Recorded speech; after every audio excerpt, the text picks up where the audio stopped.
Blog Talk Radio.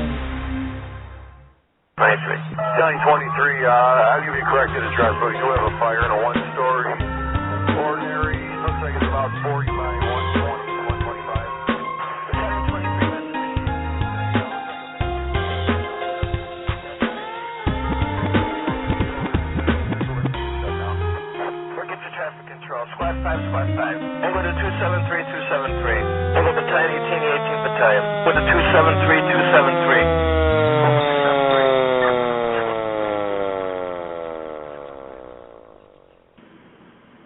Well, good evening, everybody that's out there listening tonight. This is Tom Merrill, and I want to thank you for joining us tonight for another installment of Blog Talk Radio, Fire Engineering Blog Talk Radio, and tonight's episode of the Professional Volunteer Fire Department. It is Tuesday evening, December 30th, 2014, and again, welcome to everybody. I'd like to wish everybody warm holiday greetings. I hope everybody's enjoying the holiday season and you're able to spend time with your family, your loved ones, and people you really enjoy hanging out with and being with. And if you're at the firehouse and fire station, I hope you're enjoying that as well. And the new year is going to be upon us very soon, and I hope you all have a very happy and healthy 2015. I can't believe it's already rolling up upon 2015. But again, thank you for listening. I also want to thank everybody who's taken the time to reach out to me over the past several months and contacted me via email or Facebook, asked me questions, or better yet, shared your stories and your examples of the great professional operations going on in your own department, in your own hometown, because you know what? There's a lot of good stuff going on out there. There's a lot of volunteer fire departments and fire companies doing very, very good things and upholding the finest traditions of the fire service. And it always amazes me, and I like to brag a little bit about what good jobs we do.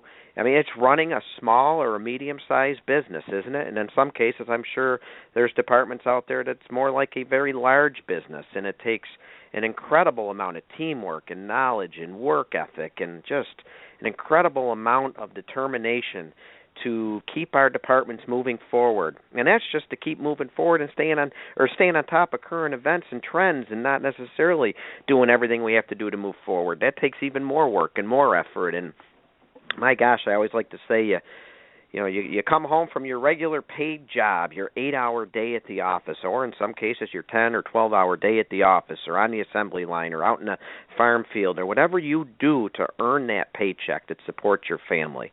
And then you come home and possibly do some homework with the kids or coach that Little League game, help take care of something that broke at home or take care of any project that there's there's an unending list of, right? And then it's 7 o'clock or it's 7:30 or it's 8 o'clock. It's time for that board meeting. It's time to go to the firehouse. It's time to go up and meet my committee and work on that grant we're working on, or the truck committee, or we're going to fix a broken pipe at the firehouse tonight, or do a work detail to clean the firehouse up. And again, all doing this on our volunteer time, and it's something I think at the end of the year here we should take a step back and say, good job. We got a lot done. We got a lot done. But again, thanks to those who have shared your stories. I've heard a lot of great stories, had a lot of great questions. I am on Facebook. Just look me up, Tom Merrill, or get a hold of me at email, tamerrill63@aol.com. Love to hear your stories. And, heck, if you want to call in tonight, feel free to call in at 760-454-8852. I'll be giving you that number throughout the evening. Love to hear your stories. Love to hear what you have to say about the professionalism going on in your department or concerns you have with our great fire service. And again, I know there's thousands upon thousands of volunteer firefighters out there and departments that totally exhibit that professional image we all strive for. Read about it every day, don't we? Every single day there's great stories to read about. And I know those listening tonight or down the road when you listen to your recording, I know you support the concept that being considered professional has nothing to do with earning a paycheck at all. We like to say how it equates to being able to handle emergency calls proficiently and adequately, as well as your department's attitude and appearance and dedication and how we approach the job and how we train and how we interact with the public and how we treat our own members as well. and also how we have to get the message out there that it also equates to how we behave off-duty as well. We love to have that sticker on our car or truck. We love to have that blue light or emergency light. We love to wear the T-shirts, but we need to remember that we are representing the fire service at all times, and we need to act accordingly. So again, thanks to everybody who's reached out last couple of months. Been doing this show now since September, October, and I encourage you to continue reaching out to me. Share your stories. I don't have all the answers. I don't have all the stories. I want to hear from you. So again, it's tamerrill63@AOL.com.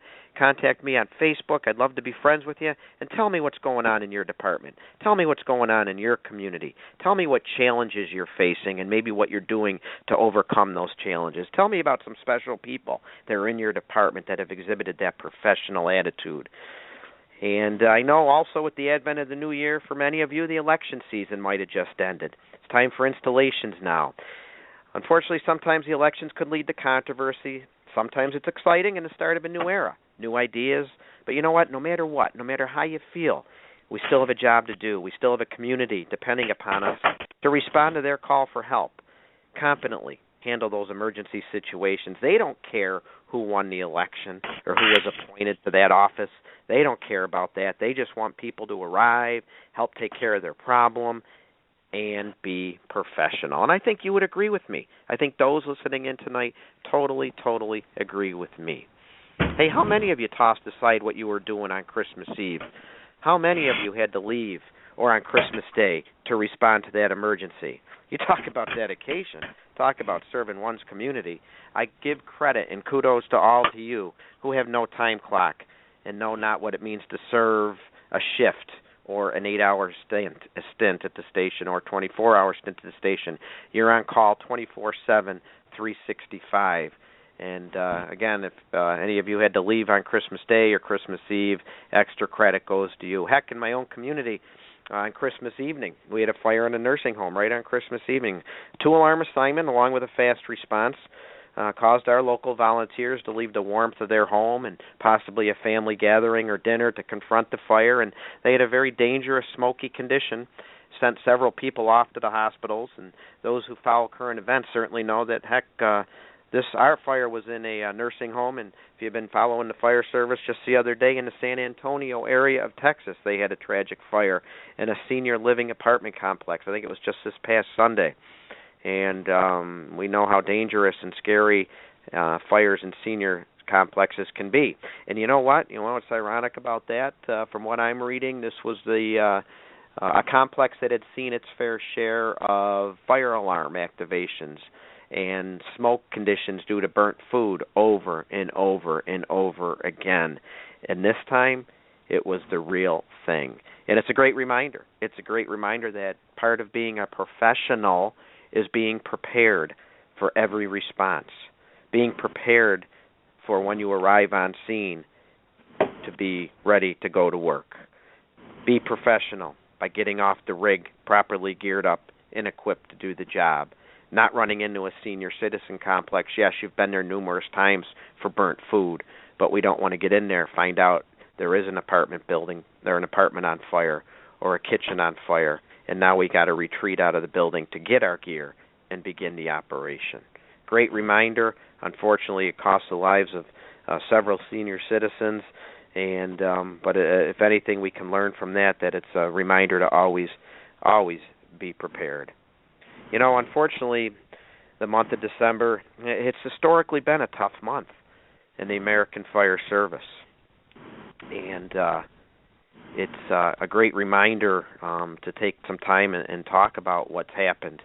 And I think we could spend hours alone focused on stories involving the horrific and tragic fires that involve both paid and volunteer departments in just the month of December alone. I mean, just today a volunteer firefighter was buried in Long Island, Joe Sanford Jr. of the Inwood Volunteer Fire Department, who tragically was killed just before Christmas when he fell into a burning basement.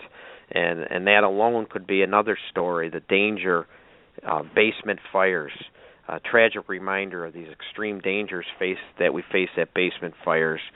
And again, sadly, just before Christmas, a firefighter was killed in Long Island, Inwood Volunteer Fire Department, Joe Sanford Jr. And like to remember him today, because today I believe he was buried today. And sadly, just this past Friday, the day after Christmas, 3 children and their grandmother were killed in a house fire in Ohio. The list, unfortunately, continues to go on and on and on. December is an extremely, extremely tragic month. Let's not forget Worcester, Massachusetts, back in December of 1999, when 6 firefighters were killed in that horrific cold storage fire. And then even later that month in 1999, on December 22nd, the tragic fire in Keokuk, Iowa, where 3 firefighters and 3 civilians were killed. In my own hometown, we just passed the anniversary of a tragic day in the Buffalo, New York Fire Department. Actually, all of Western New York, a tragic day for all of Western New York, December 27th, 1983, when 5 firefighters and 2 civilians were killed in a horrific propane explosion that leveled an entire city block. And when you look back over the years, again, December has just been a brutal month, not just within the last 20 or 30 years. In 1946, in Atlanta, Georgia, on December 7th, about 200 people, I think it was 199 people, were killed in a hotel fire in Atlanta, Georgia. Many of you know about the Our Lady Queen of Angels school fire that was in Chicago in 1958 on December 1st, where 3 nuns and 92 students were killed in a terrible fire there. And ironically enough, tonight is the 111th anniversary of the Iroquois Theater fire, where over 600 people were killed at this theater in Chicago, people of all ages, including many, many children who were packed into a theater for a matinee performance of a hit comedy of the day, Mr. Bluebeard. It was estimated that over 2,000 people were in the theater that was built for maybe 1,600, and there were even about 400 more people backstage. Theater was thought to be fireproof. The architect spent a lot of time boasting about how he built this theater to be fireproof and had a lot of exits. And I think he boasted there were 25 exits in the theater, could empty within 5 minutes. But like so many horrific fires throughout American fire history and throughout world fire history, the unthinkable happened, and 602 people, including 212 children, were killed 111 years ago today. December is a horrible month in the annals of the fire service. And you know, I say this because every now and then we need to take a step back and remember not just these events, because we can learn from them. Hopefully, if anything else, we can take some lessons that are learned from these events, fire safety lessons, fire tactics lessons, lessons we can pass on not only to our members but to our community as well. Yes, hopefully we can do that. But you know what? In this time of Christmas and holiday and in the spirit of mankind, let's remember those who, unfortunately, firefighters and civilians alike, who lost their lives and who died. But let's not let them die in vain. Let's remember them. Let's remember their sacrifice. I think that's really important. And, again, when you look at the month of December, wow, what a month to definitely reach out and take a second to remember, and that's just the tip of the iceberg for the month of December. So, hey, again, welcome to the Professional Volunteer Fire Department. I'm Tom Merrill. And we got some other things we're going to be talking about this evening. And before we do that, I want to recognize and thank Grainger for sponsoring us. Grainger is our sponsor here for Fire Engineering Talk Radio, and without their support, these shows would not be possible. And just want to take a second and thank Grainger. The 4,600-page Grainger catalog. Every solution on earth for every problem under the sun. And now it fits in your pocket. Download the app today. Get it? Got it? Good. Call, click Grainger.com, or stop by. Grainger, for the ones who get it done. Thank you to Grainger. Thank you to Fire Engineering for sponsoring these shows. And in my show, I also I like to talk about current events and things that are affecting the volunteer fire service. And again, feel free to tell me what's going on in your community. I get a lot of information from New York State. If there's things that are going on in your state, in your community that you want to share, again, it's tamerrill63@AOL.com. Get me on Facebook. Call in tonight at 760-454-8852. Would love to hear from you. A couple neat things that have happened in New York State just within the last few months. Our governor has signed some important pieces of legislation that affect firefighters, volunteer firefighters, and the fire service in general.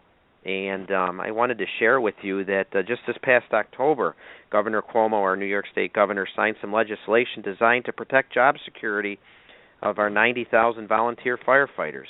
And this new law that he signed protects the jobs of volunteer firefighters who may end up being deployed to disaster areas. If there's a state of emergency declared or a disaster area declared in New York State and a call goes out for volunteer firefighters to deploy and help out, it protects their job. They are not allowed to be fired by their employer.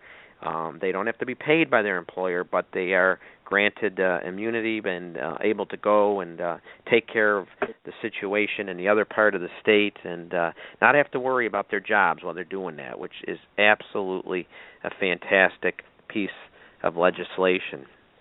Another piece of legislation that was signed in New York State recently was a requirement that all fire companies screen new applicants or transfer firefighters.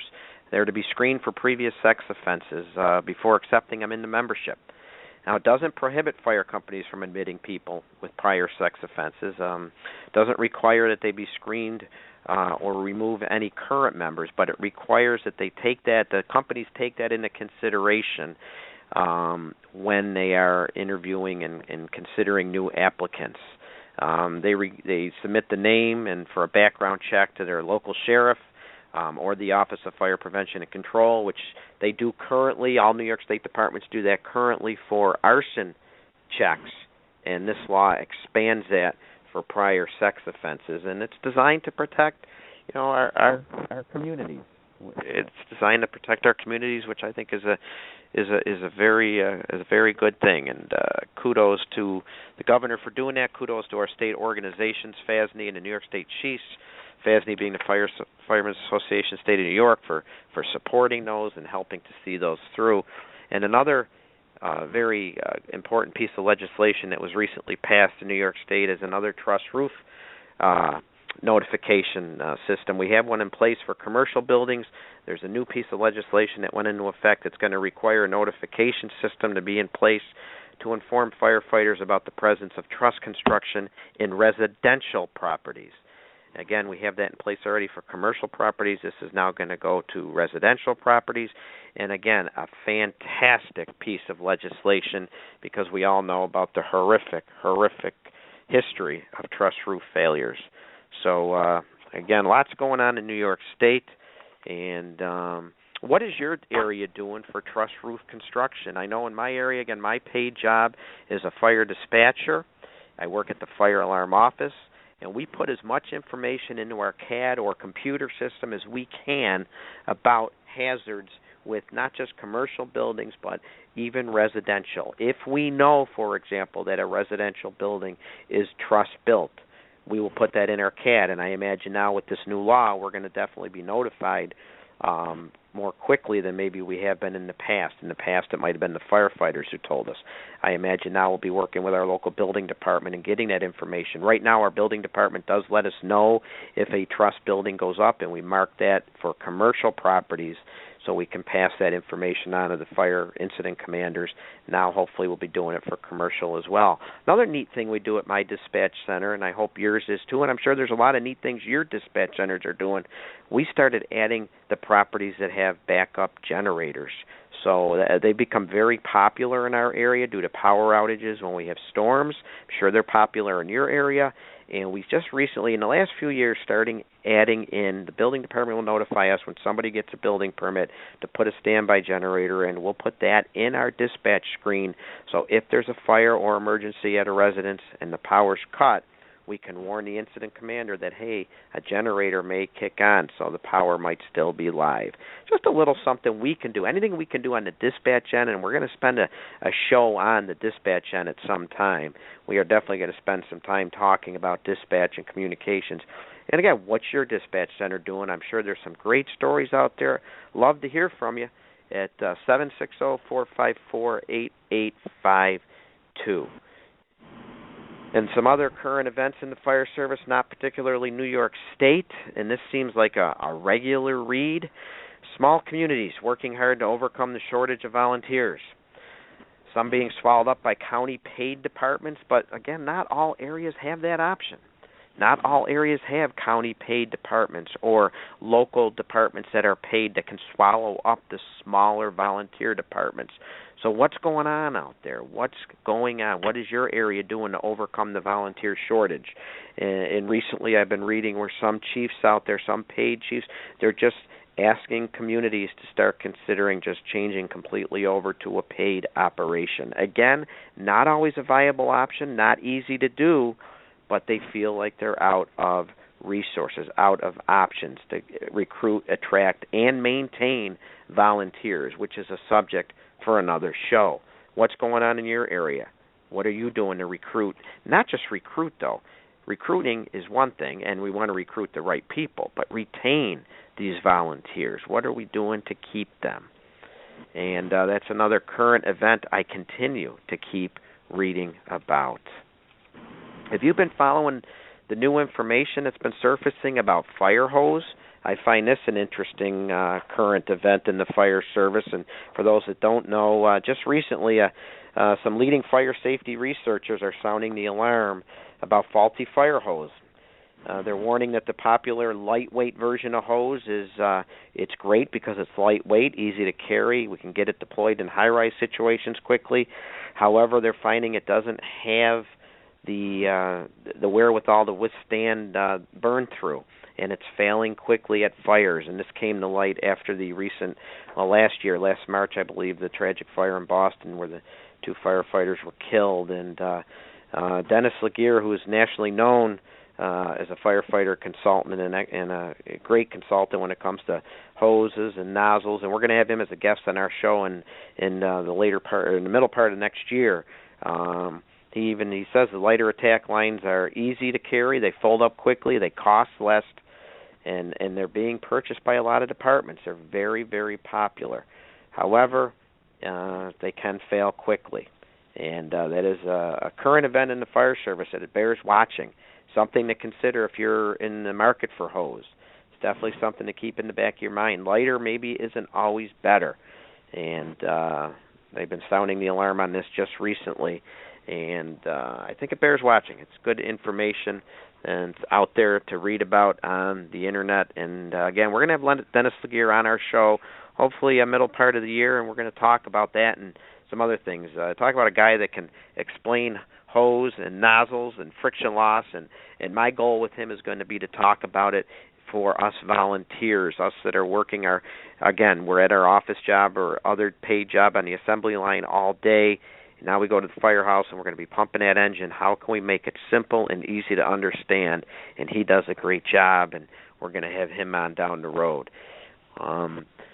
And I also want to let you know, if you get an opportunity, if you've been to FDIC, which is the Fire Department Instructors Conference, you know how great FDIC is, and you know how important it is to try and get there every year. But not everybody has the opportunity to attend FDIC.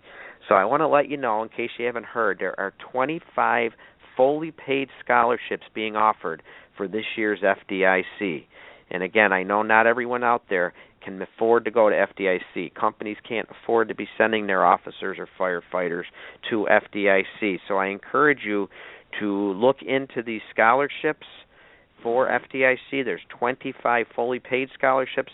A good friend of mine from a local department here outside the Buffalo area got one of these scholarships last year. It was his first exposure to FDIC. He's hooked now, doing everything in his power to make sure that they get the return, and maybe more than just him, in the future for FDIC. I encourage you to go on Fire Engineering's website, fireengineering.com, look for the FDIC link, and there's information on how to try to get one of these scholarships. And again, it's not just admission to FDIC, but it's all travel expenses, room and board, everything is covered.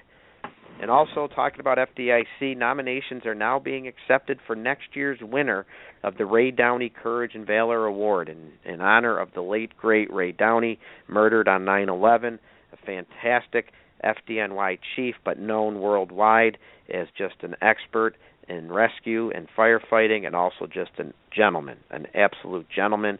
And the family has established this Courage and Valor Award in his honor, and that's presented every year at FDIC.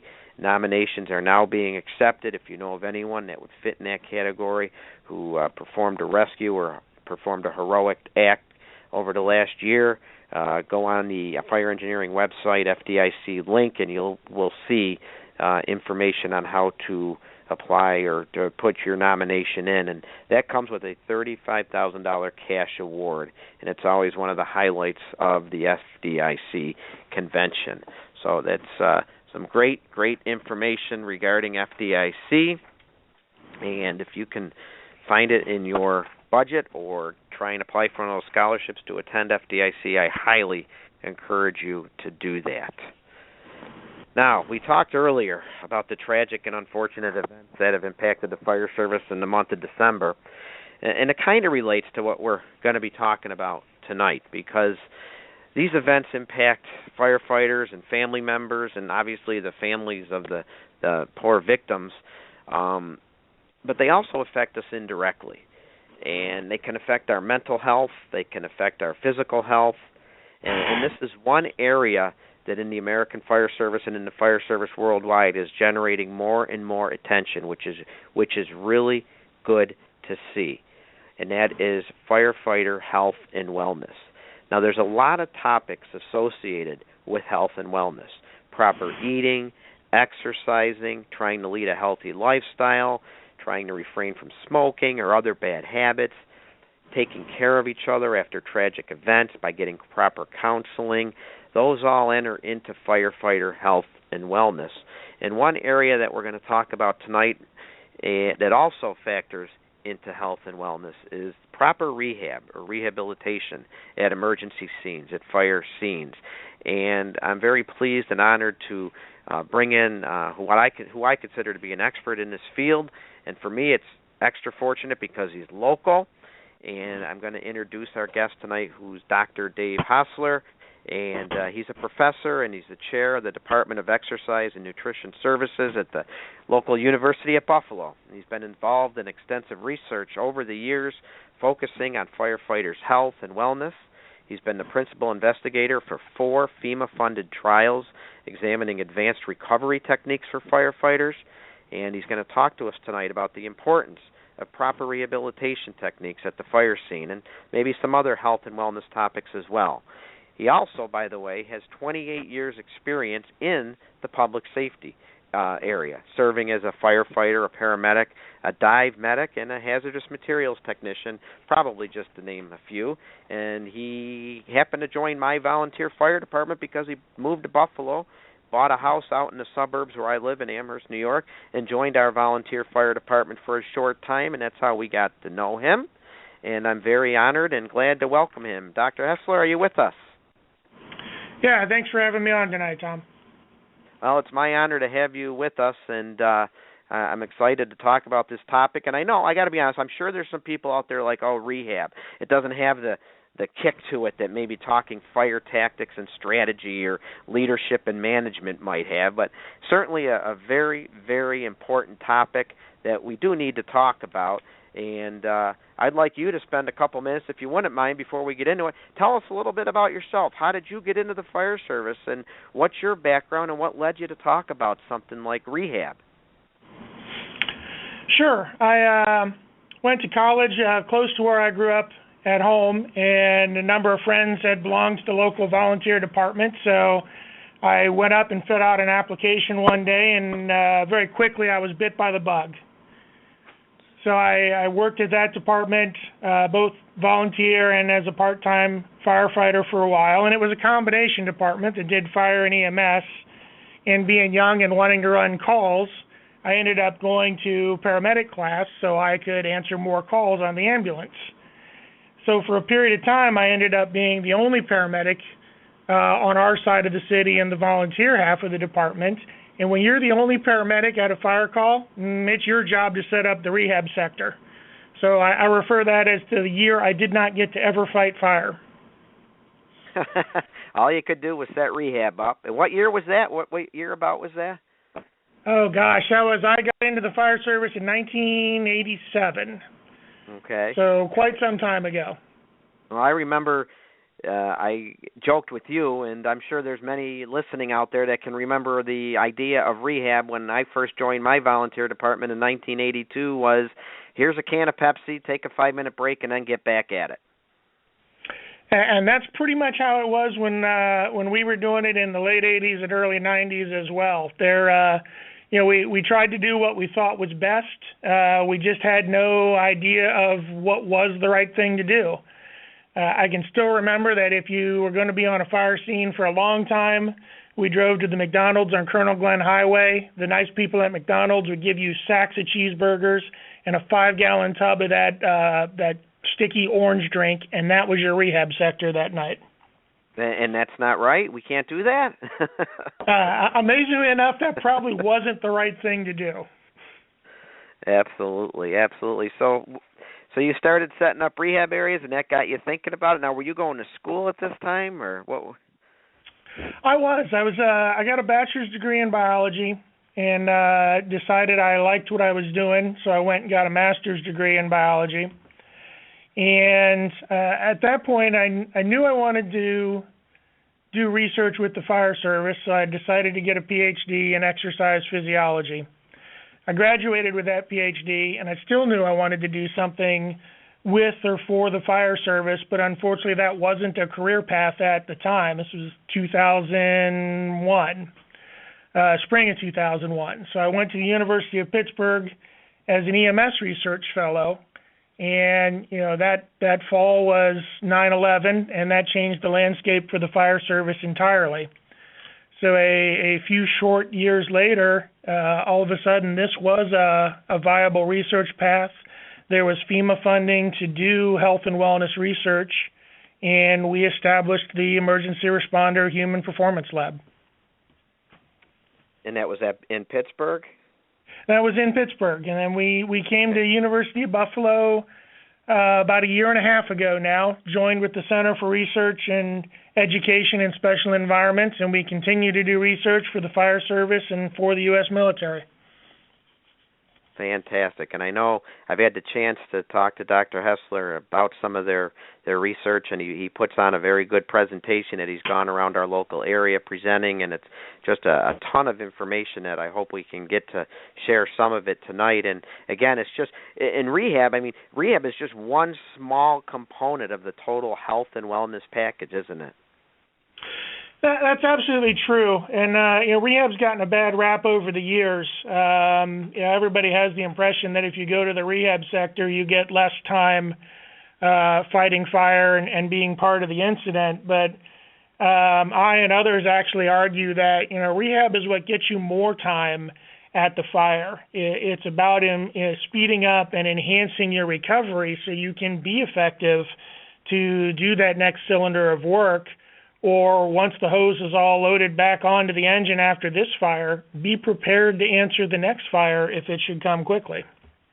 Absolutely, and that's another thing we're going to talk about. I'm sure town fathers and politicians don't want to hear that, but is it safe to send firefighters from one incident to the next, to the next, to the next, without maybe getting a proper break in there?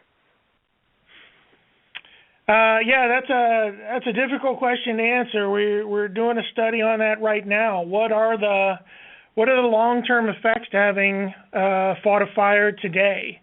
I think everybody listening probably knows the facts that the number one cause of death is heart attack amongst firefighters, and those heart attacks often occur within that first 24 hours. We're curious to figure out what is special about that 24-hour period that makes you at higher risk of having that heart attack after an incident?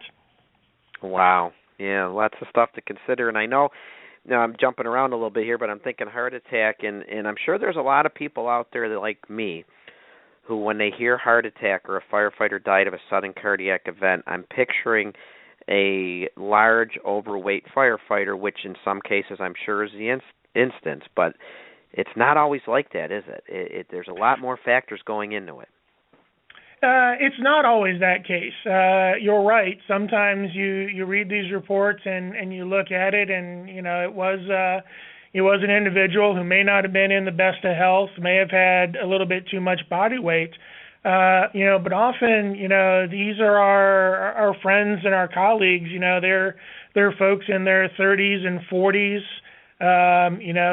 They look like they have a fairly normal body composition. We just underestimate the stresses that go with fighting fire. We've done, both lab and live burn studies, and after a single cylinder of work in a live burn building, so, that 15 to 20 minute period, we see folks come out of that burn building, with heart rates very close to their maximum. Their body temperature rises 2 to 3 degrees Fahrenheit in that 15 to 20 minute period. So it's an incredibly stressful thing to do on the body.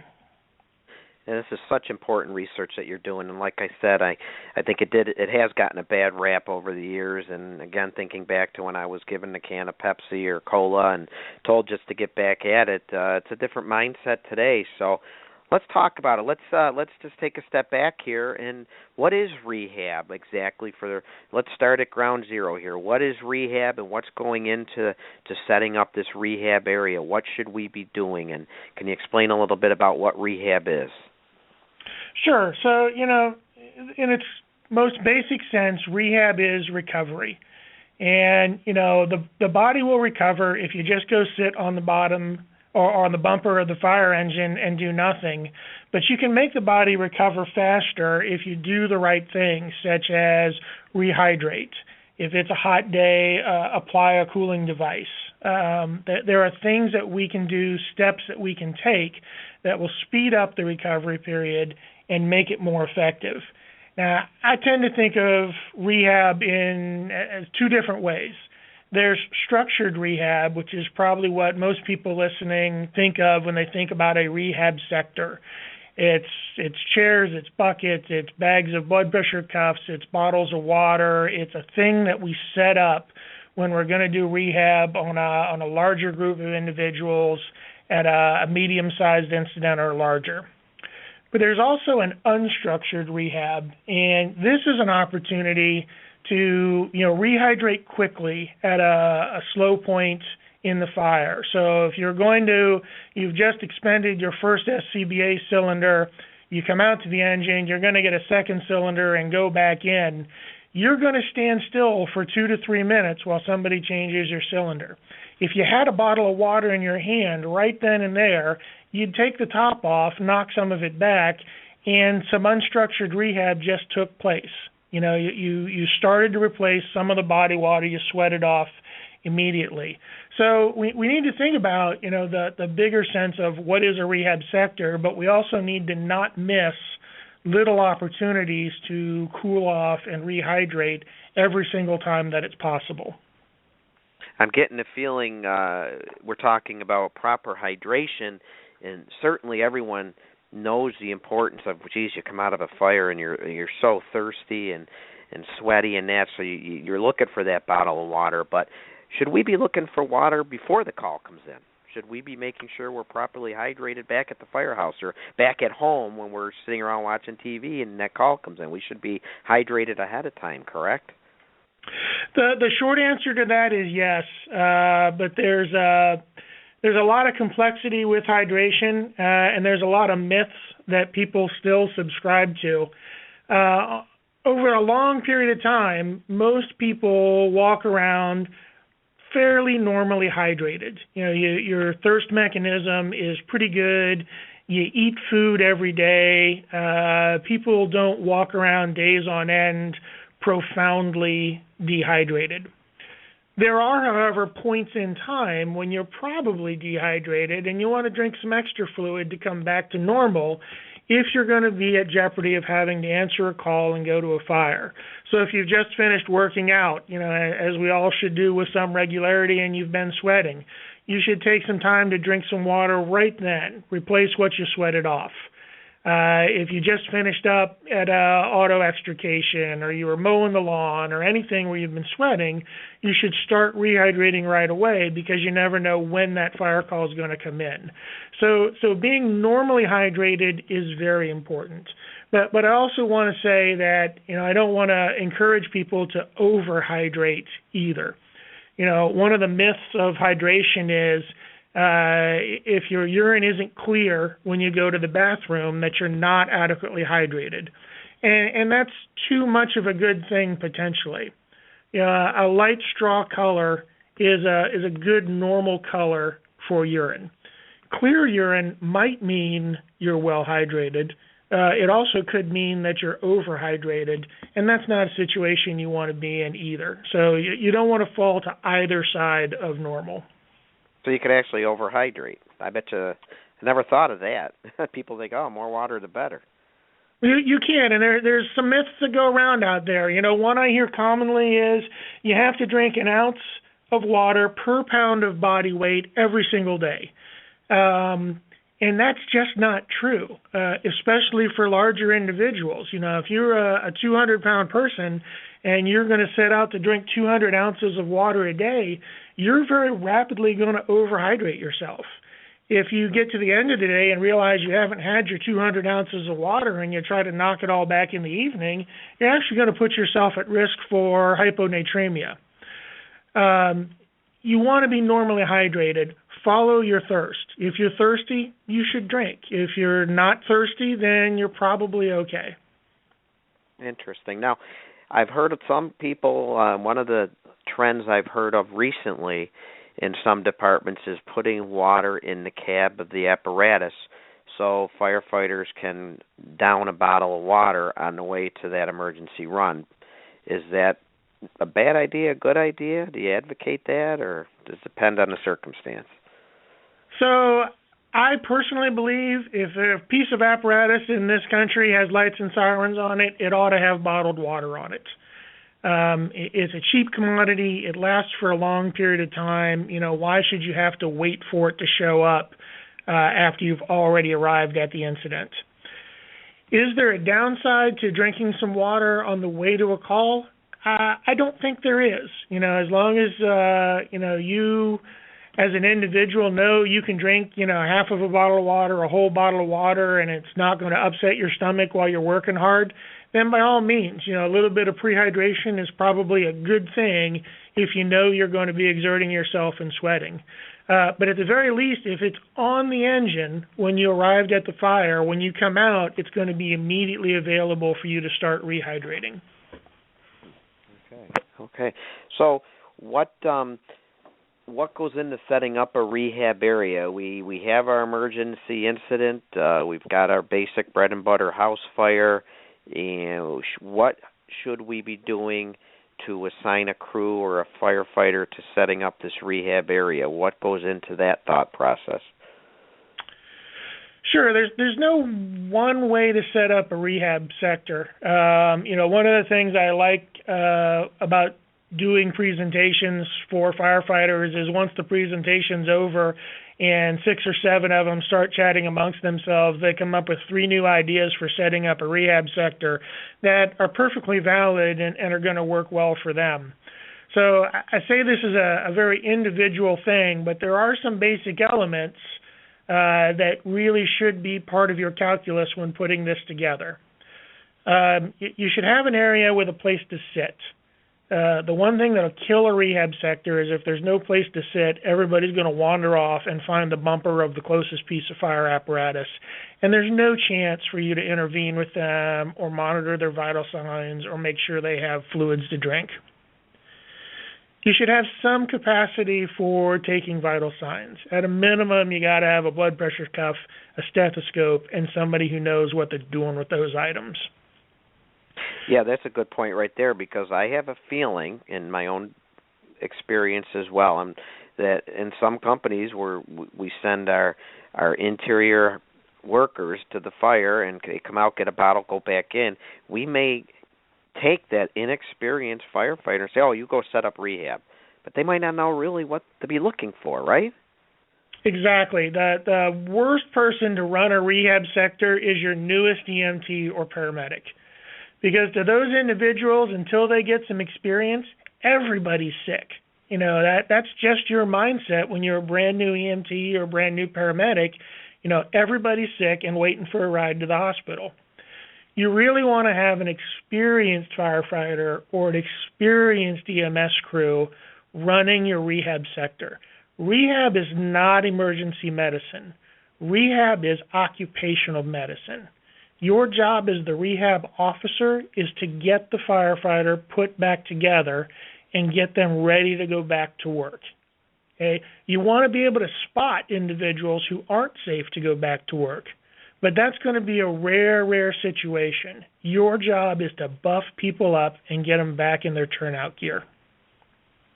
Now, what about the old adage that you go to the rehab area after 2 bottles? Is there any hard and fast rules to follow on when we should be going to the rehab area, or is it all individually based? Who makes that decision? Is that an SOP you come up with? Is there a guideline you come up with?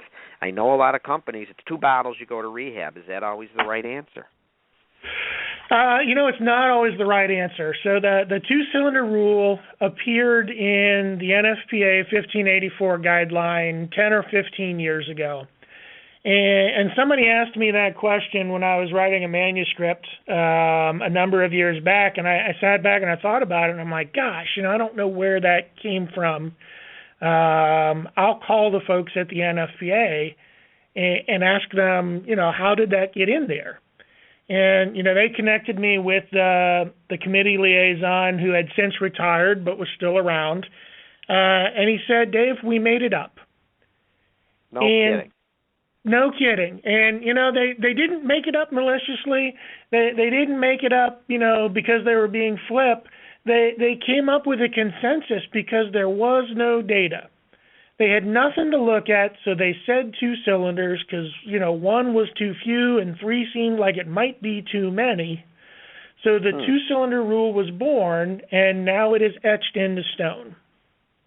And what's your finding? Is it something that should be? No, I don't want to put you on the spot, but do we follow that? Is there something better we can be looking for? Actually, rehab. At this point, there's nothing better. I hope to have a more concrete answer for that next year when we finish our current study, where we're looking at work-rest ratios. Now, NFPA did add a couple sentences in following revisions. And, essentially what those sentences say are that the incident commander will have to adjust the period of work allowed before going to rehab based on the conditions. And conditions mean a lot of things. So it could be, that the work is heavier than usual. That would mean going to rehab sooner. It could mean that your crews aren't particularly fit, in which case you should send them to rehab sooner than later. We all know not all cylinders are created equal, so the true 2-cylinder rule actually meant 2 30-minute cylinders, or 1 45-minute cylinder, or 1 60-minute cylinder. So the rehab, the incident commander and the rehab officer really need to be thinking on their feet. What firefighters are they working with? What conditions are they working in? And then they're going to have to make adjustments on the scene. That's huge. And folks, just for importance of repeating, we are talking with Dr. David Hostler from the University of Buffalo, who has done extensive studies on rehab and firefighter health and wellness. And if you have a question for him, feel free to call in at 760-454-8852. Can be about rehab, can be just about the general state of the volunteer fire service. But we'd love to hear from you, 760-454-8852. And you're listening to the Professional Volunteer Fire Department, sponsored by Fire Engineering and Granger, and thank you for tuning in tonight. And I want to have you repeat what you just said, Dr. Hostler, because that is, I think, something that gets lost, because so many fire departments today, the 45-minute pack is what they have. And the 2-bottle rule applies to that pack. But what you just said is when NFPA came up with that 2-cylinder rule. They really meant 2 30-minute cylinders, right? That's right. That rule goes all the way back to the 2216 PSI cylinders, and just about everybody had 30-minute cylinders because they were so huge and so heavy at the time. So the advent of these, higher capacity cylinders, you cannot apply the same work-rest ratio when you're carrying all that extra weight around on your back.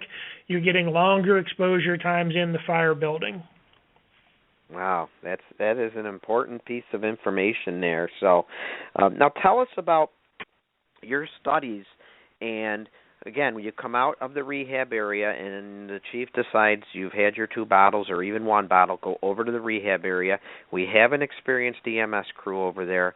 So we have somewhere to sit. I mean, what's a good idea to have some of those folding chairs or even have them sit on the ground? However it's done, they sit, and we monitor their vital signs. And what else should the EMS personnel or rehab sector officers or firefighters be looking for? Is there something that stands out more than something else? Is it just fatigue? Is it shortness of breath? Is it escalated BP? What exactly are some warning signs or things they should be looking at to say, yeah, he's good to go back, or maybe you better sit a little while longer? Yeah, so I say there are 3 things you're supposed to do in rehab and, 1 thing you're supposed to look at. And the 3 things you're supposed to do are, 1, take your turnout gear off. You can't cool off properly if all you do is open your coat. The turnout coat's got to come off. The hood should be pushed back at the very least. Taking it off is even better. And if you're going to be seated anyways, open up your turnout pants and push them down to your boots while you're sitting down. That's going to maximize your potential to cool off. That's the first step. You're going to have to start to cool off. Second step is to get some fluid back into those firefighters. Now, the sweat rates in a structure fire are very high. After a single 15 to 20-minute bout in our burn building, we see sweat rates up to about 1 kilogram or about 2 pounds of body water lost from sweating. That's quite a bit for a short period of time. It's going to be tough to replace all that, and you probably shouldn't try to replace all of that in a 20-minute rehab period, but you got to put a little bit of water back into the system while you're there, as much as the firefighter can reasonably tolerate without getting an upset stomach. And then remember that they're going to have to finish rehydrating after the incident. The other thing you have to watch for are trends in the vital signs. All firefighters look bad when they get to rehab. That's part and parcel of having been in turnout gear and having done fire suppression for a period of time. You're allowed to look bad. You're supposed to look bad. Your heart rate's going to be high. Your respiratory rate's going to be high. If you're measuring temperature, your temperatures are going to be high. What's important to see is the trend over time. If a firefighter comes to rehab with a high heart rate and the heart rate just stays high for 20 minutes, well, something's not going right for you in the rehab sector. You're either not providing adequate cooling, you haven't provided adequate rehydration, or perhaps there's some underlying medical issue that's coming down to roost. So same how long thing with should they temperatures. be in there? I'm sorry. Go ahead. No, I was going to say, how long then? Is there a recommendation for how long they stay in the rehab area? I mean, how long what's a good gauge for taking vital signs and then taking them again to see if that blood pressure and heart rate have come down? So the recommendation for rehab is a 20-minute period to a 30-minute period in the rehab sector. Now, I'll be the first one to say that, the fire conditions and the number of personnel you have trump the amount of time that gets to be spent in rehab. If the incident commander is calling for personnel and you got to send folks, you got to send folks. That's the reality of making a fire go out. I will say that if you get to hold somebody for a full 20 minutes in rehab, that's only going to be a partial recovery. We followed firefighters and subjects in our lab out for an hour, and they don't start to approach, baseline vital signs for at least 30 to 40 minutes after they finish the work period. Now, I'm not advocating a 40-minute rehab break. That's just not practical. But it's important to understand that if you keep someone for 15 to 20 minutes in rehab and then you send them back to the fire, the fact that they're only partially recovered means you're going to get less work time out of them on that second trip to the fire line. So the work intervals are going to get shorter every time you send them back, and then they're going to have to come back to rehab again. Okay, understood there. Now, so we sit them down, we cool them off, we get their bunker pants down a little bit, we're pushing fluids, we're monitoring their vital signs, and is there anything else that a good rehab crew is doing? That's the bulk of it. A really good rehab crew hopefully knows the individuals that they're doing rehab on, and one of the best barometers of recovery is the person acting right. If they act like themselves and their vital signs are coming back to where you want them to be, then that's a person I feel pretty good about putting back in turnout gear and sending back to work. Folks who are not acting like themselves, their affect is off, they just act differently than you expect them to act. Those are the ones that I tend to worry about. Perhaps they're a little too hot, or there's an underlying medical issue that I really ought to pay attention to. Okay. So you obviously have done studies on the effect of heat on the body because it's important that we cool these firefighters off. What are your studies showing is going on if we're not cooling them off properly? So if you don't adequately cool folks off in the rehab sector, they're going to go back to the fire line with a higher than normal body temperature. And it's just going to be a very rapid rise back to a body temperature where they can no longer sustain the work anymore. So cooling ends up being a really important piece to this. The hotter you are while you're working, that's just going to add stress to your heart. You're going to sweat off more body fluid that you're probably not keeping up with at your water breaks just because it's not possible. So it ends up being an important piece. That being said, cooling folks off really isn't all that difficult if the environmental conditions are right. You mean we don't have to buy the most expensive commercially produced cooling piece of equipment that's out there? Yeah, you actually don't. You don't even need an active cooling device unless you're forced to set up a rehab sector in a hot or humid environment. What we found in all our studies over and over again is that if the temperature is in the low 70s and the humidity is on the low side, that simply taking off turnout gear and wearing a short sleeve T-shirt is as good a cooling profile as any device that you can bring to bear in those conditions. Now, if you're forced to do rehab in a hot, humid environment, then you absolutely are going to have to bring some sort of active cooling device to bear. That might be a fan. There are some limitations to fans. You really have to point one fan at one firefighter to get a good effect with it. You can't properly ventilate an entire sector with a fan set off in the distance.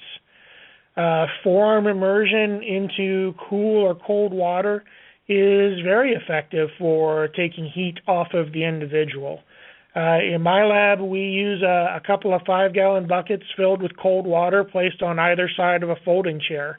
It's a great heat sink. It's a cheap alternative to setting up an active cooling device. So it's definitely important to get that body temperature down, and there's many ways to do it, and you don't always have to spend a lot of money to do it. That's right. Excellent. Well, again, we are talking with Dr. David Hostler. We're talking about the importance of firefighter wellness, more specifically firefighter rehab, and we're going to be back with Dr. Hostler in just one second, but I want to again say thank you to Grainger for all they do to sponsor Fire Engineering Blog Talk Radio and my show, the Professional Volunteer Fire Department. With over 100,000 safety products, it makes me wonder, did Grainger write the book on workplace safety? Get your copy today. Get it? Got it? Good. Call, click Grainger.com, or stop by. Grainger, for the ones who get it done. And again, I'm Tom Merrill, and thank you for listening in on the Professional Volunteer Fire Department. If you have anything you would like to ask Dr. Hostler or myself, feel free to give us a call at 760-454-8852. And Dr. Hostler, another thing that comes up from time to time, and I see on some rigs and that are out there or in rehab areas, is sports drinks.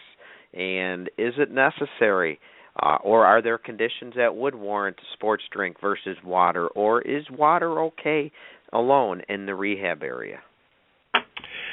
You know, most of the time for the fire service, water is going to be just fine.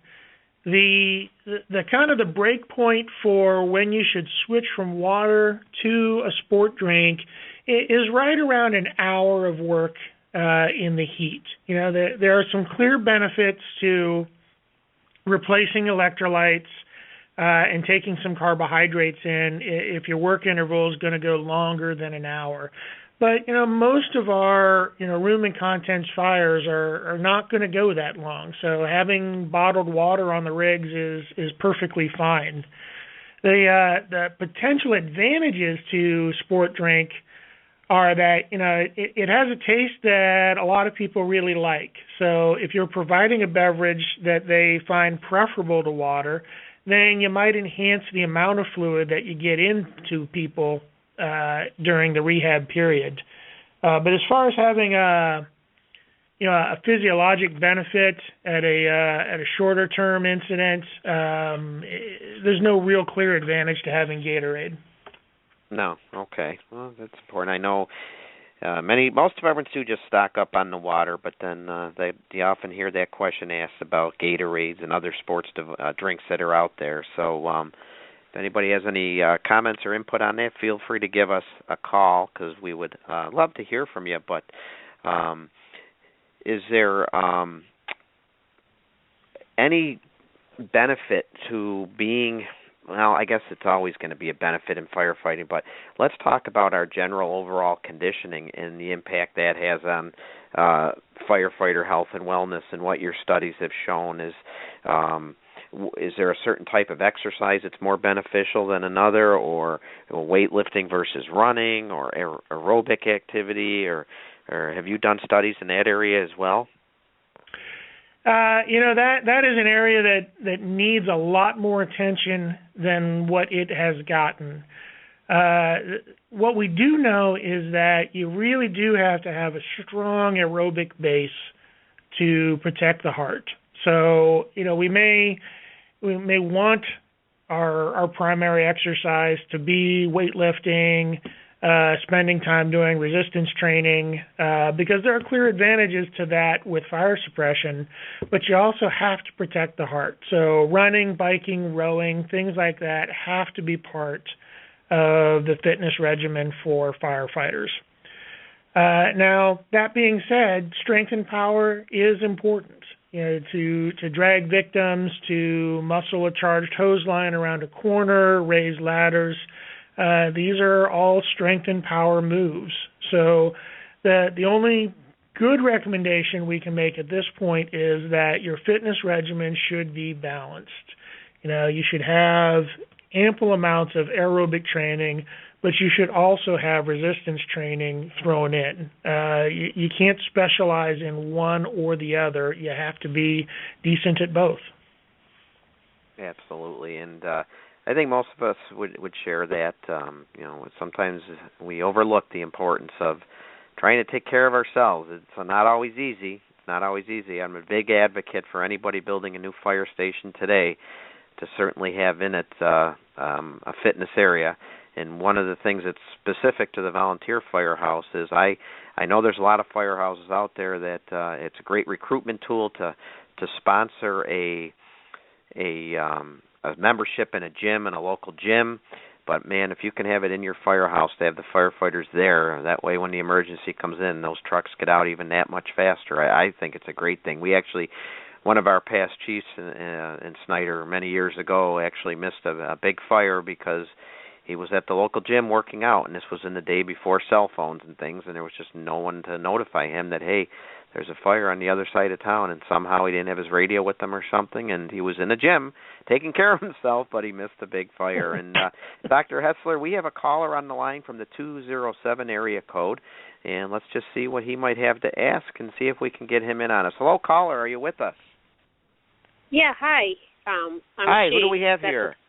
This is Vicki Schmidt. I'm a training officer and firefighter with a small town in Buckfield, Maine. Hi, Vicki. Welcome. Thank you.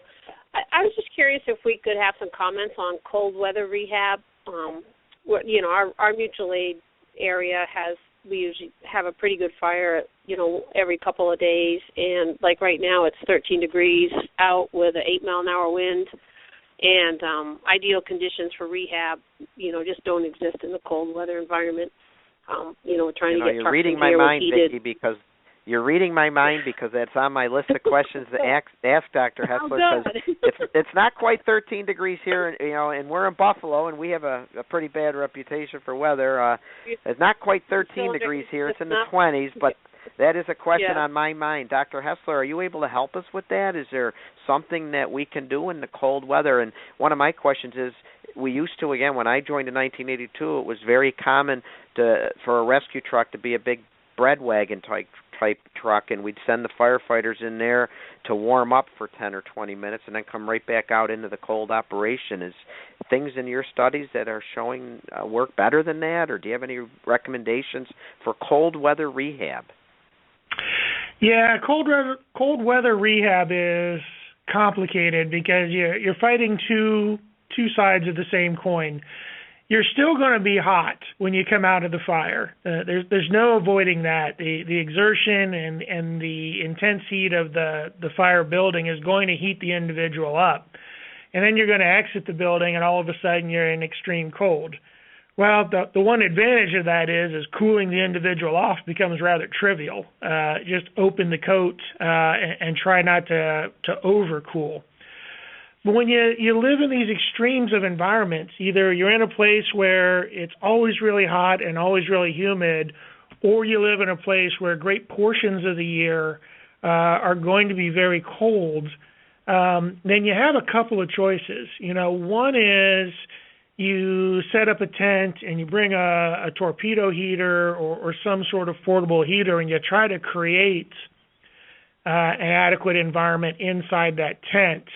The other possibility is what Tom alluded to, use your vehicles. You can shelter from a hot environment in a vehicle with a working air conditioner. You can shelter from a cold environment in a vehicle with a working heater. Now, cold adds a couple of twists to your equation here. One is you're going to sweat, you're going to have all that wet clothing on, and that's going to increase your chill. So it's probably worth having a bin of dry T-shirts on hand that folks can change into a dry T-shirt.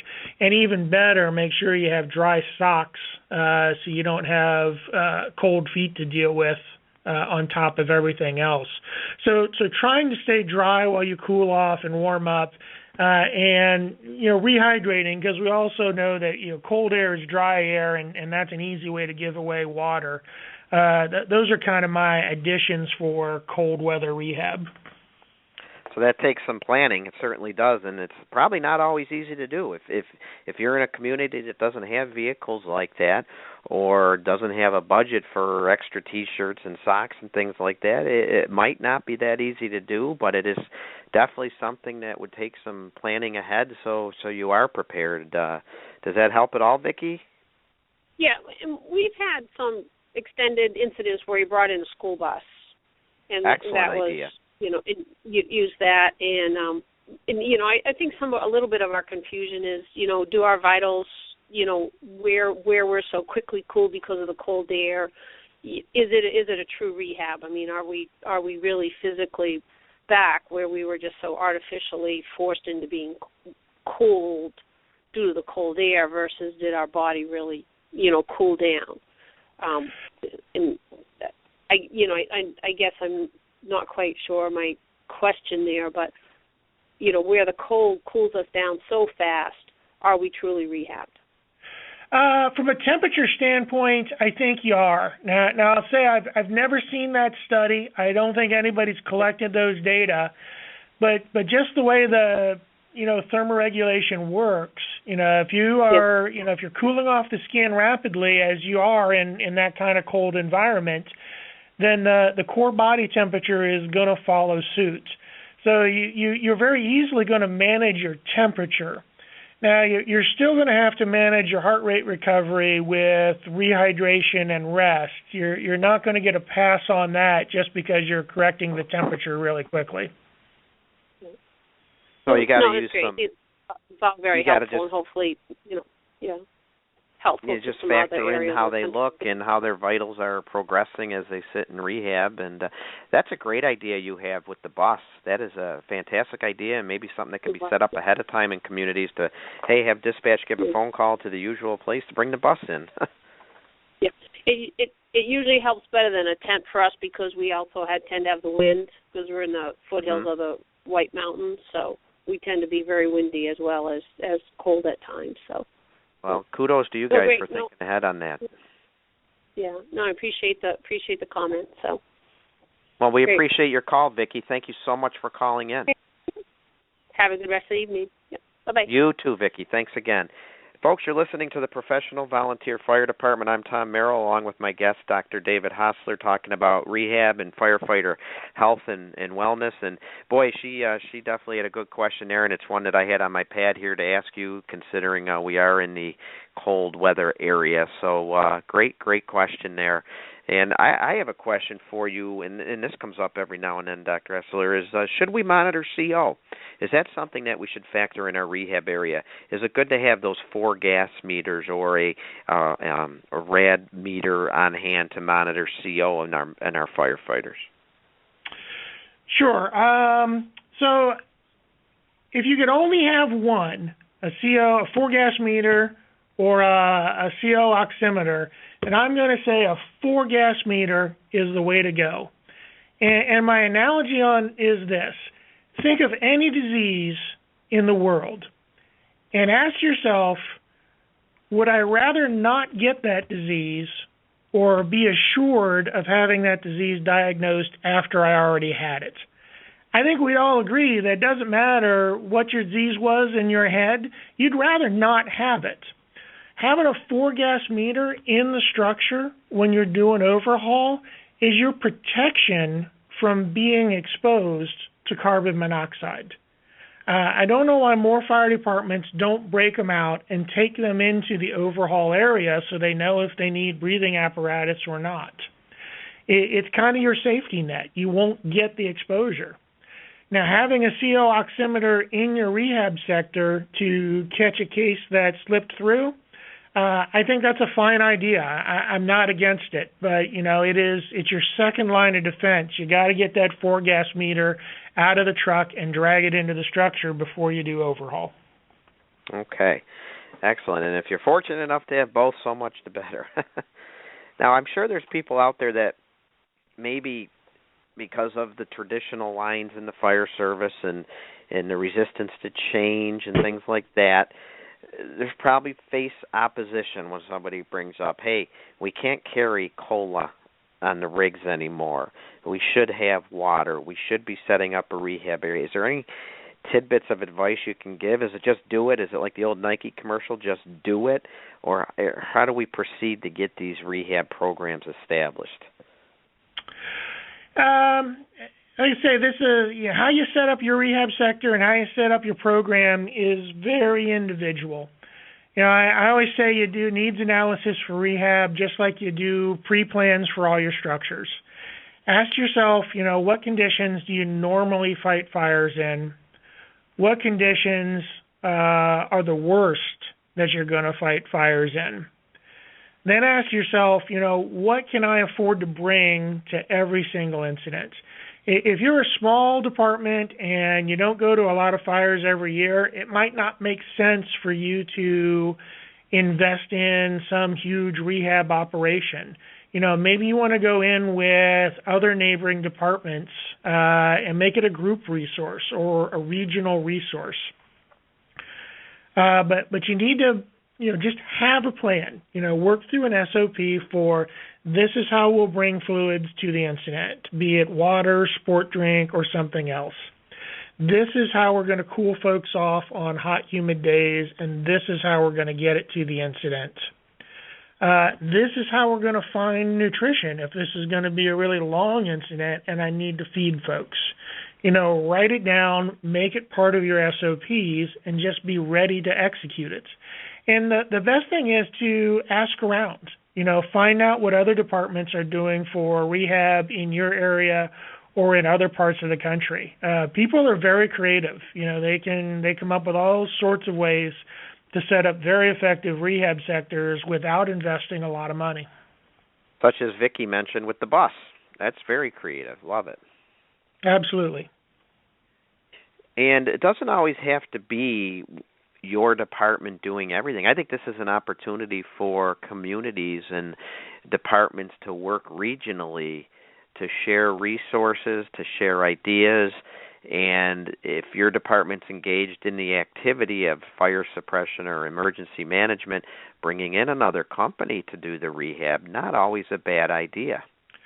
No, I think it can be a very good tactic. I think it's fairly common practice for fire departments maybe to call the neighboring department for their RIT team. Why not call a neighboring fire department for a rehab crew? Yeah, and again, it doesn't have to be for every incident. Correct. Again, that's another misconception. We have to have rehab, but as the incident escalates, I think that's when it should be factored in. Correct, Doctor? Or when do you start considering it? When you know you're going to be there for a little bit, when you see that you've got quite a bit of fire you're dealing with or going to be on scene for a while, is that when it factors in? Yeah, kind of my personal rule of thumb is if this is escalated to a room and contents fire or something large enough that you're going to lay large diameter hose, then it's probably large enough to set up a rehab sector. If it's going to be smaller than that, then as long as you showed up with water on your rigs and you have some capacity for taking a blood pressure and a heart rate, then you can probably handle your rehab informally at a company level. Mm-hmm. And again, just important to think about this ahead of time and to realize the importance of rehab on firefighter health and wellness. And if anybody has anything to ask of Dr. Hostler or a question for myself or a comment, there's still time to call in at 760-454-8852, and we'd love to hear from you. And before I move into just a couple other areas, Dr. Hostler, as long as you don't mind, do we still have some time to spend with you tonight? Sure. Absolutely. Good.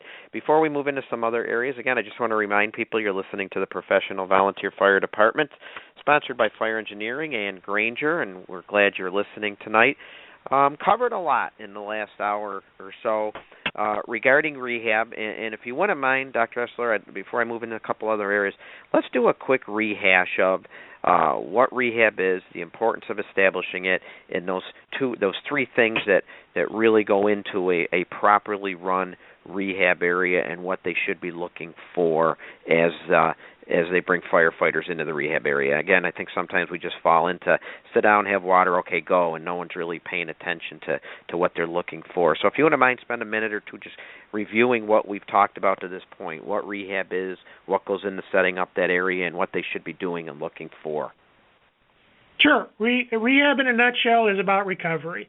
It's about recovering for this fire, and it's about recovering to go to the next fire. When you get to the rehab sector, the things you absolutely have to provide, you have to give firefighters an opportunity to rest. That means find them a place to sit down so they can start to recover. You have to provide them some fluids for rehydration. They probably won't be able to keep up with the sweat losses, but they have to put some water back in the body so they can maintain themselves for this incident. You have to provide them an opportunity to cool off. Most of the time, that just means getting the turnout gear off and exposing yourself to the environment so the body can do what it does naturally. But if it's going to be really hot or really humid, then you're going to have to bring some active cooling modalities to bear, like a fan or like forearm immersion. And what you want to watch is for trends in vital signs. Is the heart rate going down? Is the respiratory rate going down? Is the blood pressure staying in a somewhat normal range?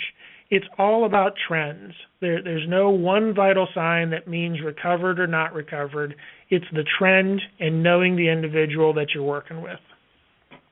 I think that is so important. It really is. And thank you for sharing that. And I have another question, and this is something I do a presentation called the Professional Volunteer Fire Department, and I do spend a portion on it on health and wellness. For those that don't know me, I'm the perfect picture of health at 6'4" and 240 trim pounds. And now Dr. Hessler knows I'm kidding. I'm quite a bit shorter than that. And but one thing I do like to bring up is the importance of staying physically fit.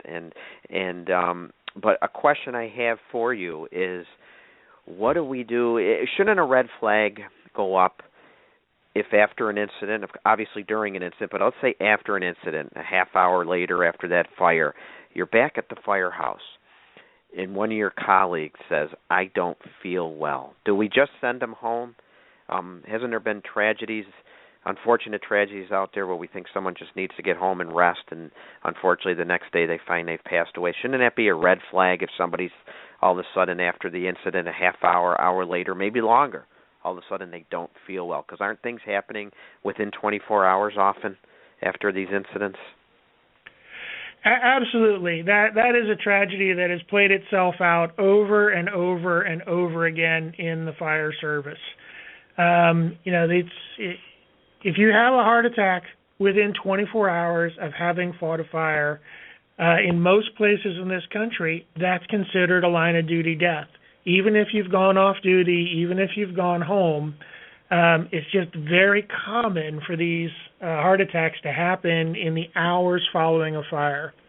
You should never ignore warning signs. If they're overt, chest pain, I don't feel right, or even if it's I just feel off, I would never want to see an individual ignore those warning signs in the hours following a fire. Yeah, and unfortunately that is a thing that's just been repeated over and over again. You just hear about how they sent somebody home. So, again, a red flag out there, people. If somebody says they're not feeling well, let's get them the proper help or evaluation that they definitely are going to need. And again, I know we talked about this earlier, and there's no right answer, and it probably plays into paid departments a little bit more than volunteer, although volunteer departments too, and that is, and this doesn't happen in every area, but the busy departments that might get an incident after incident in the middle of the night or at any time. Is there a point where they're just gassed, they can't do anymore? They'll never admit it, but should we be thinking of procedures and SOPs where, no, they're going to be off duty for a little bit, we're going to get a covering company? I think that those procedures should exist. Like you say, it would be rare for a fire department or a crew to admit that they need to invoke it. But you have to have some procedure for protecting folks if they've just been pummeled over the course of hours. Now, it may be a formal crew rest kind of policy, but this might also be something that takes place at a dispatch or a command level. If you know that a company has been out on 3-4 consecutive calls and they may not be running in peak condition, why not just put another company with them on the next alarm? That buys you extra manpower to give the firefighters from the first due company a little bit of relief right off the bat. Absolutely, and that kind of segues into another area that has garnered recent attention regarding firefighter health and wellness. And again, many different categories we could spring off and talk about, but one area that I'm starting to see more discussion on, and Dr. Hessler, maybe you have as well, is sleep disorders and the impact of sleep deprivation has on one's health, correct? Right. So this has really come to light in the fire service in the last 3 or 4 years now. There's been some research done by the Harvard Sleep Medicine Center. I believe there's a study going on right now in Chicago Fire Department looking at, sleep and performance. And we know that sleep deprivation is a real issue, not just in the fire service, all over. Truck drivers, healthcare workers, when you don't sleep, you can't perform well. You make bad decisions, your reaction time is off, you run the risk of injuring yourself or possibly injuring others. So knowing when a crew is really frazzled is important, so you can get that crew some relief. The other side of the sleep issue coin is actual sleep disorders, not deprivation per se. There's a high incidence of sleep apnea among firefighters. And some of it is related to, the number of firefighters that are overweight and obese in this country. Those sorts of risk factors really increase the incidence of sleep apnea. And an individual that's got sleep apnea, they never, ever get a good night's sleep. They go to bed tired. They wake up tired. They just don't perform well on a day-to-day basis. Why are they not getting a good night's sleep when they have sleep apnea? What's going on? So when you have sleep apnea, for any number of reasons, your airway closes off while you're sleeping, so you're not breathing, and your oxygen saturation starts to fall off. When your blood oxygen gets low enough, your body takes a great big gasp and you start to breathe again. And you'll cycle through this all night long. So you can never get into that nice deep sleep that you need to restore yourself, when you're constantly, fighting to oxygenate your system this periodic way through the night. Is there anything that can be done to help eliminate that? There is. The continuous positive airway pressure, or CPAP machines, can be prescribed to individuals who have sleep apnea. Folks who get them, once they start to use it, they literally describe it as a life-changing event. The first time they use it, I can't remember when I slept that well. So what I would recommend is, anybody, if you have a partner that tells you snore loudly and all night long, you should talk to your doctor about having a sleep study. Find out if you have sleep apnea and, get a CPAP prescribed if it's appropriate, so you can start to sleep and feel better and perform better. Wow. Good information. And for all the dispatchers out there that work the midnight shift, you certainly know what it's like to be up all night. And I'm sure, just like in my center, you don't sleep as much as you should during the day. And sometimes you go into work very tired, and before you know it, you've gone a long time between naps or a full night's sleep. So new information coming out on this, and unfortunately it's a health hazard, leading to increase in diabetes even, and heart disease, among other things, and something to be aware of, and hopefully steps can be taken to mitigate that problem. It is definitely something, again, that bears watching, just like what we've been talking about tonight, people. The importance of rehab. The one step in being a professional volunteer fire department, and I'm sure you'd all agree with me, is staying on top of the current events in the fire service, current ideas and trends, and this has certainly come to the forefront in the last several years. We've focused on just a few small parts of it tonight. There's many other areas, including mental health as well.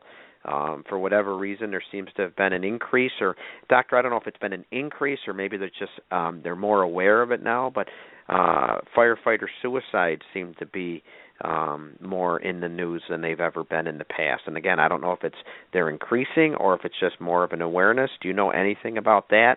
And I don't want to put you on the spot. We're not going to talk much about it. But again, mental health plays into health and wellness as well. Yeah, I can't answer the question if it's new or if we just never bothered to report it before. But this is going to be an important emerging issue. I think it deserves attention and research. because I think it's starting to be recognized that there are probably higher rates of depression in the fire service than we ever suspected. Yeah, and we just need to watch out and take care of each other. We're all brothers and sisters, and it's not like again back when we first got in, you were just expected to see horrible situations and bad things and accept it and deal with it, and that was all part of the job, and it still is part of the job, but maybe there's better ways to deal with it. Maybe there's help out there that we can bring in after seeing some of these horrific things, and it's getting more attention today, which is great, and let's take care of each other. And if anybody has any last-minute questions for Dr. Hostler or any comments or information they want to pass on, feel free to call in at 760-454-8852. We're going to be finishing up here in the next few minutes, but there's still time to take your call. I'm Tom Merrill, and thank you for listening in to the Professional Volunteer Fire Department on Fire Engineering Talk Radio. And Dr. Hostler, one more thing I would like to spend a minute or two with you on, if you don't mind, is when it comes to health and wellness, and I got to admit, it's something I never thought of.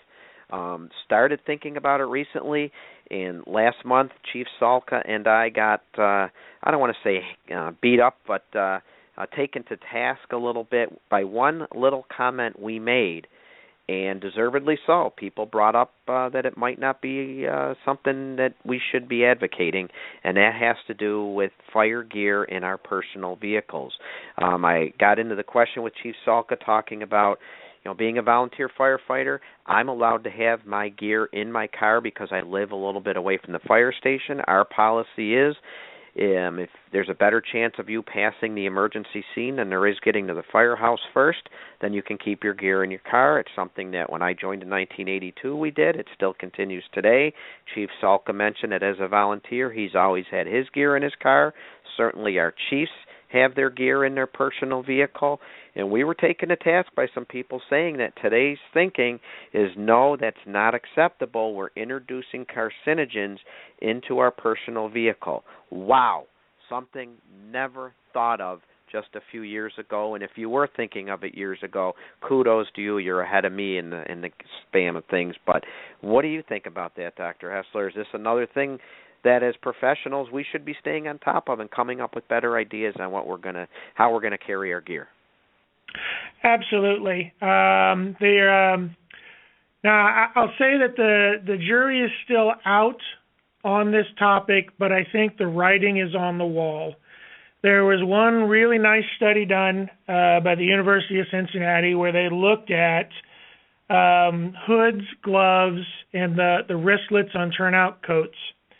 And they found about 22 different chemicals on the insides and the outsides of these garments. And most of these chemicals are definitely carcinogens.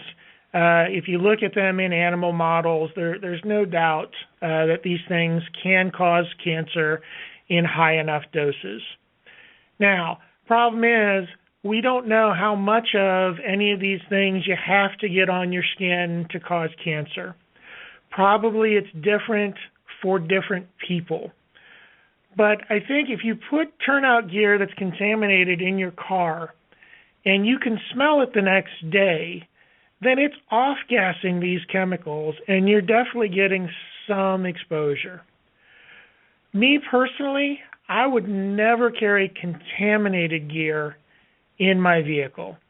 If I had clean laundered gear in my vehicle and I went to a fire and used it and now it's all mucked up with smoke and overhaul, I would send it back to the firehouse on a piece of apparatus and let it stay there until I had a chance to launder it, and only then would I think about putting it back in my vehicle.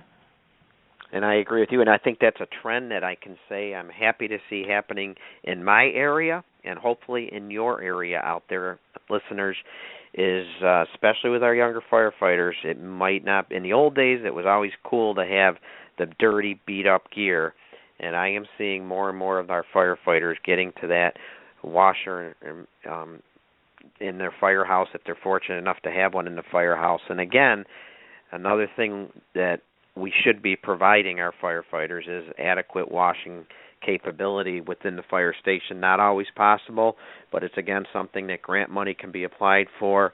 Politicians can certainly be lobbied. It's something, don't you agree, Doctor, that we should be giving, that all our fire stations should have, and that's the ability to wash our gear. I agree. I think it's a critically important piece of building a firehouse.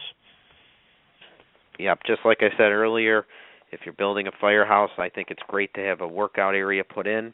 You can modify your firehouse to do that, but definitely we should be. And my problem that I have is, unfortunately, after a fire or training drill, everybody wants to wash their gear, and there's not enough room. It's definitely a problem. And then we've had advocates saying everyone should have 2 sets of gear. So if you're washing yours and another fire comes in, and it's hard enough to afford 1 set of gear. We won't even get into that one, Dr. Hostler. But this has been a very informational show for me, and Doctor, I can't thank you enough for taking time out of your night to spend it with us. And I think we could probably do another show on continuations on what we talked about tonight, and I'd like to ask you if someday maybe you would be willing to come back on and continue the discussion on health and wellness. Yeah, I'd be happy. I've had a lot of fun tonight. If folks are looking for more information, they can go to our website, firefighterresearch.org, or they can email me at dhostler@buffalo.edu. That's great. I was definitely going to be asking for your contact info, and if I could put a plug in for Dr. Hostler, he does do a fantastic presentation on the importance of rehab. He's gone around our local area here delivering it. It's been well received, and I would recommend it any day. And again, Dr. Hostler, if you wouldn't mind, again, just tell people how they can get a hold of you one last time. Sure. Our stuff is on our website at firefighterresearch.org, or email me directly at dhostler@buffalo.edu.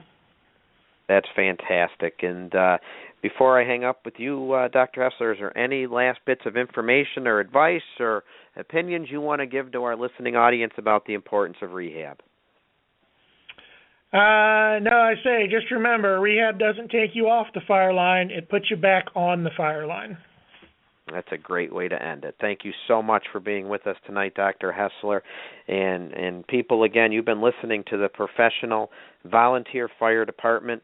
My name is Tom Merrill. It's my great honor to host this show, and I believe you me, I am no expert in the field of being a professional firefighter. It's just a message I like to preach, that we can all strive to be professional, and I would love to hear from you. I would love to hear what you have to say about things going on in your area, things being done in your area, your department, stories you've heard about the professional operation in your area, or people that exhibit that professional behavior and professional image we want. And again, you can reach out to me, find me and friend me on Facebook. My name is Tom Merrill, that's Merrill, or send me an email at tamerrill, followed by the number 63 at AOL.com. And again, remember, FDIC coming up in April, and fire engineering, go to their website and look at the link there for 25 fully paid scholarships to FDIC. If you've never been to FDIC, it is Disney World for firefighters, and I highly recommend that you consider attending if you haven't, and putting in for one of those scholarships, because it is absolutely fantastic. And again, we'd like to thank Grainger for sponsoring these fire engineering shows. When we put out fires, it ain't the metaphor kind, kid. That's why I use Grainger. They got everything. They got Bullard helmets, Cosmos boots, Elkhart brass nozzles, and on top of it all, Grainger's got the inventory management solutions to keep the heat off the books. Heck, they've got just about everything you need for the fire station except the trucks. When you think fire rescue, you think Grainger. Get it? Got it? Good. Call, click Grainger.com/public safety, or stop by. Grainger, for the ones who get it done. They absolutely are the ones that get it done. And speaking of getting things done, I'd like to continue on with my shout-out of the month. Every month I'm going to focus on just one little volunteer fire department or big volunteer fire department that's out there doing the right thing and exhibiting either professional behavior or just taking care of their community. And I know what I'm about to exhibit tonight has been shared by many, many volunteer fire departments over the last month. But tonight we're giving a shout-out, and I hope I pronounce it correctly, to the Devola Volunteer Fire Department. Devola is in Ohio. I believe it's real close to West Virginia. And they went about their town the other night, more than 20 of their volunteers, and they had a holiday parade, and at the same time they were decorating their trucks. But you know what else they did is they went out and collected food for those in need and distributed candy canes and candy to the little kids, and just exemplified that professional image and community caring image that firefighters all throughout the land and throughout the world exhibit. But I'd like to single out the Devola Volunteer Fire Department, but I guess in the spirit of holiday time, all volunteer fire departments that have been out there, including in my own local area, doing the professional image that we all covet, and in this holiday time going out and taking care of their community and collecting cans of food and food goods and distributing toys to needy children. There's been so much good going on. So again, Devola Volunteer Fire Department in Ohio, nice job, great job, and thank you for carrying on that professional image. And to all of you out there, thank you for listening in tonight, and a special thanks again to our special guest tonight, Dr. David Hostler from the University of Buffalo. And again, feel free to get a hold of him. I recommend it. If you have questions on rehab, feel free to get a hold of me if you want to talk about being a professional firefighter and sharing that belief that professional has nothing to do with earning a paycheck, but everything to do with how we approach the job. So this has been Tom Merrill for Fire Engineering Blog Talk Radio. Thank you very much, Granger, for sponsoring us, and thank you all for joining in tonight. And we will see you again in 6 weeks. Take care, everybody.